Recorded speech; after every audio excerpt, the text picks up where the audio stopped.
Hey, on a 2 minutes pour vous expliquer les règles du jeu La Guerre des Reines par Orang-Outan. Dans cette vidéo, on va vous montrer comment jouer de 3 à 4 joueurs et dans une autre vidéo, on vous explique comment jouer à 2. Le but du jeu est de gagner 15 pucerons. Après avoir présenté les différentes cartes du jeu, nous vous expliquerons comment gagner les pucerons. Tout d'abord, il y a la carte Soldat. Alors, c'est la carte la plus simple du jeu. Le nombre de soldats que vous voyez sur la carte correspond donc au chiffre qu'il y a sur la carte. Donc là, il y a 6 soldats. La carte Ninja correspond au numéro 9 de chaque couleur. C'est une carte très forte dans le jeu, vous verrez pourquoi. Et elle est aussi très spéciale, on vous l'explique par après. La carte Reine est une carte un petit peu spéciale. Cette carte, elle permet d'augmenter d'1 point la plus forte carte de sa couleur présente dans le pli. Et vous verrez qu'elle a aussi quelques particularités. Ensuite, il y a la carte Coccinelle. Il y en a 3 dans le jeu, c'est une carte spéciale aussi. Elle ne permet pas de gagner de pli, mais par contre, elle peut être jouée à tout moment. Elle fait perdre un puceron à chaque vainqueur du pli. Il y a 3 objectifs. Tout d'abord, le moins de telle couleur, le plus de telle couleur et l'objectif Reine. Chaque objectif permet de remporter 3 pucerons. S'il y a une égalité, donc si par exemple 2 joueurs ont le même nombre de reines à la fin de la partie, chacun va remporter 3 pucerons. Alors maintenant, on va vous expliquer le déroulement de la partie. Alors tout d'abord, il faut distribuer les cartes à chaque joueur. Il faut savoir que la partie, elle se joue en plusieurs manches. On joue dans le sens des aiguilles d'une montre et c'est le joueur le plus jeune qui débute.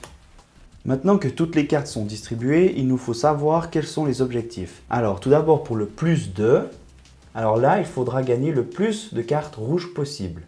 Concernant le moins de cartes, il faudra donc gagner le moins de cartes vertes possible pour remporter cet objectif. Maintenant, place au jeu. Le premier joueur pose une carte de son choix. Le dernier joueur a mis la carte la plus forte, donc il remporte le pli.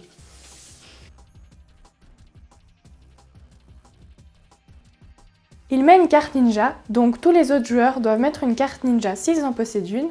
Sinon, ils doivent se défausser d'une autre carte.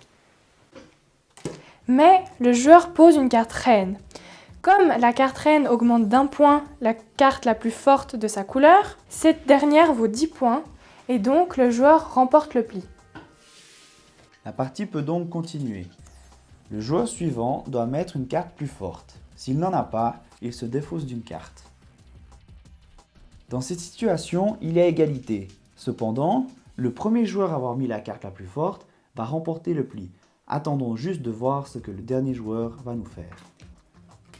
Ah, une carte spéciale, c'est la carte Coccinelle. Elle n'a pas d'influence directe sur le vainqueur du pli. Par contre, à la fin, elle aura une grosse importance. Elle fera perdre un puceron au vainqueur de ce pli. Le joueur qui a gagné le dernier pli a ramassé une coccinelle ainsi qu'une reine auparavant. Il doit donc les mettre face visible devant lui pour tout le monde. La partie peut continuer. Dans ce cas, la reine elle se fait manger parce qu'elle vaut 4 points.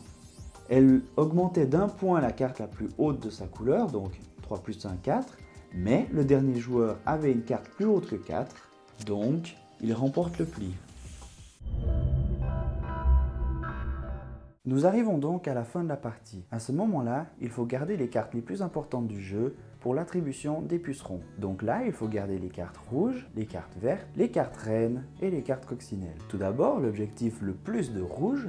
Donc on voit que c'est ce joueur qui a remporté le plus de cartes rouges, donc il gagne 3 pucerons. Ensuite, l'objectif le moins de cartes vertes. Donc on voit que c'est ce joueur qui a remporté le moins de cartes vertes, il n'en a remporté qu'une seule, donc il gagne aussi 3 pucerons. Ensuite, l'objectif reine, donc on voit que ce joueur et ce joueur ont chacun remporté 2 reines, donc il y a égalité, donc on leur attribue à chacun 3 pucerons. Par contre, ce joueur-là a ramassé 3 cartes coccinelles, donc il perd 1 puceron par carte coccinelle récoltée, donc il perd 3 pucerons. Les parties s'enchaînent jusqu'à ce qu'un joueur ait remporté 15 pucerons. Merci d'avoir regardé notre vidéo. Vous savez ce qu'il vous reste à faire si vous souhaitez jouer à la Guerre des Reines. Rendez-vous sur le site internet outan-outan.fr ou sur la chaîne YouTube d'Orang-Outan et compagnie.